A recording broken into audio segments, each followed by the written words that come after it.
kos-kosan mereka. Cerita kesurupan memang seringkali kita dengar. Bahkan kita juga seringkali menyaksikan dengan mata kepala sendiri ketika ada seseorang yang tiba-tiba berteriak tidak karuan sambil menjerit-jerit serta menangis tanpa sebab yang jelas. Banyak kejadian tentang kesurupan atau kerasukan yang mana pelakunya adalah makhluk tak kasat mata atau jin. Percaya atau tidak, jin memang bisa mengendalikan tubuh seseorang yang memiliki daya tahan tubuh lemah serta kurangnya perlindungan dari diri sendiri. Entah kurangnya kita dalam mendekatkan diri kepada Tuhan, atau memang makhluk itu yang senang mengambil alih tubuh manusia. Karena mereka tidak mengenal jenis kelamin, rupa, bahkan agama untuk menguasai tubuh kita. Ketika aku berumur belasan tahun yang lalu, aku dan keluargaku mengunjungi kakak pertamaku yang sedang kuliah di ibu kota. Saat itu, tepatnya kakakku sudah tidak berkuliah karena ia baru saja wisuda. Dia adalah seorang perempuan yang tinggal di sebuah kos-kosan khusus untuk perempuan. Tapi karena aku seorang lelaki dan juga adiknya, maka ibu pemilik kos memperbolehkan kami untuk menginap. Ruangannya tidak terlalu besar, terbagi menjadi 3 bagian untuk ruang tamu, kamar, dan dapur. Jujur, saat memasuki kosan kakak perempuanku, aku tidak merasakan apa-apa. Biasa saja, seperti ruangan pada umumnya. Di sana kami berempat, aku, kakakku, abangku, dan ibuku. Bayangkan, di ruangan yang tidak terlalu besar kami berbagi tempat tidur selama beberapa malam. Di daerah belakang, tepatnya di dapur dan di dekat kamar mandi, aku melihat tanaman sirih yang menjalar, lebat sekali. Tapi aku sama sekali tidak merasakan apa-apa. Hingga suatu ketika, saat kami pulang dengan mengangkut seluruh barang-barang kakakku yang sudah selesai kuliah, dia bercerita. Saat itu kami sudah berada di rumah tercinta. Di kosan itu, ada beberapa mahasiswi yang menghuninya. Kebanyakan kuliah di kampus yang sama. Dan ada juga beberapa yang beragama non-muslim. Salah satunya Mira, teman kakakku yang kuliah di jurusan yang berbeda dengannya. Dia salah satu teman yang lumayan dekat dengan kakakku. Jadi, suatu malam, Mira sedang menyikat gigi di kamar mandi. Sama seperti di tempat kakakku, kamar mandinya kecil sekali. Ketika itu, sikat gigi sudah masuk ke dalam mulutnya. Tanpa ada hal yang aneh, ia memandangi langit-langit kamar mandi yang hanya ditutupi kayu-kayu. Selama beberapa saat, ia terus melakukan hal itu. Namun, sebelum ia menyelesaikan menyikat giginya, tiba-tiba ada yang menjabak rambutnya hingga kepalanya hampir jatuh ke belakang. Bayangkan, di dalam kamar mandi yang kecil dengan pencahayaan lampu seadanya, sendirian pula, ada yang menjabak rambut kita. "Aduh, siapa tuh?" Mira bertanya dengan nada yang cukup keras. Namun, ia cukup merasa takut. Hanya saja kalimat pertanyaan itu spontan keluar dari mulutnya yang masih dipenuhi dengan busa pasta gigi. Karena tidak ada yang menjawab pertanyaannya, ia menyudahi kegiatan menyikat giginya tersebut dan bergegas menuju ke dalam kos. Ketika itu, kakakku tengah berada di kosannya. Entah aku pun lupa apa yang sedang ia kerjakan saat Mira mengetuk pintu kosnya dengan keras. Terdengar seperti berburu-buru, sontak ia pun keluar dan membuka pintu. Ia mendapati Mira yang terlihat menggigil di depan sambil berkata, "Dah, minta bawang merah." Kira-kira kalimat itu yang diutarakan Mira kepada kakakku. Menurut orang-orang, bawang merah dapat mengusir hantu. Entah benar atau tidak, sebenarnya bacaan doa lah yang paling manjur. Mungkin karena Mira bukan seorang muslimah dan ia sedang ketakutan, makanya ia meminta benda itu kepada kakakku. Namun, Mira tidak menceritakan hal itu. Ia hanya terlihat ketakutan. Setelah mengiyakan kakakku, masuk ke dalam untuk mengambil bawang merah, tetapi setelah ia keluar, ia tidak menjumpai Mira. Lalu ia bergegas menuju kos Mira yang terhalang beberapa kos saja.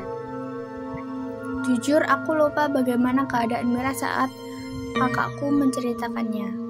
Yang aku ingat, Mira sudah terlihat seperti bukan dirinya lagi. Tingkahnya membuat orang-orang menyimpulkan kalau ia memang tengah dirasuki setan. Kakakku lalu memanggil ibu kos. Akhirnya, satu komplek kosan itu geger saat itu juga. Dan kalau tidak salah, Mira berada di dekat seperti tanaman sirih yang aku juga lupa di mana letaknya. Yang jelas, ia berontak dan terus berteriak. Ibu kos yang berasal dari suku Jawa pun menyerah dan memanggil seseorang yang sudah biasa untuk mengobati atau menetralisir keadaan itu. Selang beberapa saat, jin yang merasuki tubuh Mira bisa dikeluarkan dengan paksa. Dan yang membuat bulu kuduk merinding adalah jin itu yang menjabak rambut Mira saat di kamar mandi. Entah karena alasan apa sampai makhluk itu berbuat demikian. Mungkin ia tidak suka dilihat oleh Mira, sekalipun Mira juga tidak bisa melihat dirinya. Dan tanaman sirih yang didatangi Mira itu adalah tempat lalu lalangnya mereka. Itu dikatakan oleh orang yang mengeluarkan jin tadi atas seizin Allah. Dan ternyata kakakku pernah melihat jin yang gak mungkin perempuan, dan bisa menjadi dialah yang merasuki tubuh Mira. Waktu kejadiannya masih saat malam hari juga. Ketika itu kakakku hendak ke kamar mandi kalau tidak salah. Nah, dapurnya dengan kamar mandi dipisahkan oleh sebuah pintu. Saat membuka pintu,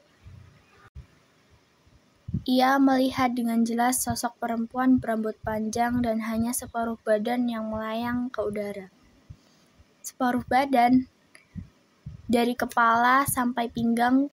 Untungnya sosok perempuan itu dalam posisi membelakanginya.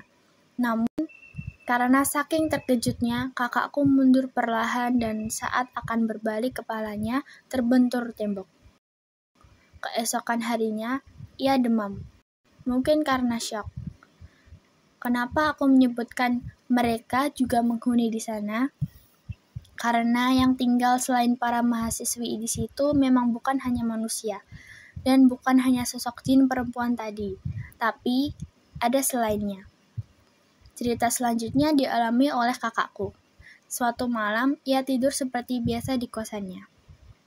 Memang kakakku kalau tidur tidak pernah pandang tempat. Kalau sudah ada bantal, ia bisa tertidur dalam hitungan kurang dari 20 detik. Nah, dia bercerita. Saat itu, ia masih berada di dalam kosan.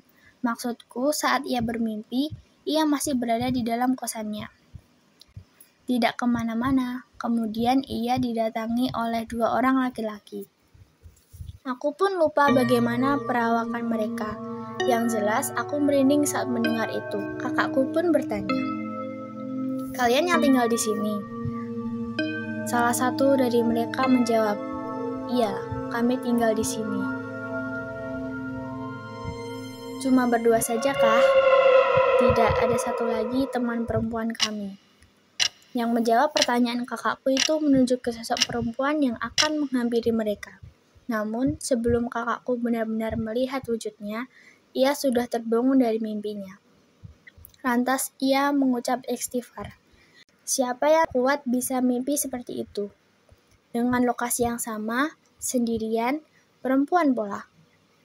Apa yang menjadikannya berani untuk tinggal sendirian adalah karena ia yakin kalau Allah selalu bersama hamba-hamba yang taat kepadanya. Banyak hal yang terjadi di kosan tersebut, seperti suara perempuan tertawa di depan jendela kaca kosan ketika beberapa mahasiswi menonton TV malam-malam. Mungkin ia ikut menyaksikan acara yang lucu sehingga ia ikut tertawa. Dan ada juga yang kehilangan fried chicken padahal sudah ditutup dengan tudung saji. Semua itu mereka yakini bukanlah ulah manusia, melainkan makhluk Tuhan yang lain. Jangan takut, mereka tidak akan berani mengganggu umat manusia, apalagi sampai melukai. Jika manusia itu berlindung kepada Allah, karena mereka juga takut kepada Tuhan yang menciptakan alam semesta. Dan kita juga harus percaya kalau mereka ada. Mungkin saat ini, mereka tengah berada di sekeliling kita, di depan, di belakang, di samping, atau yang menjadi guling saat kita berbaring.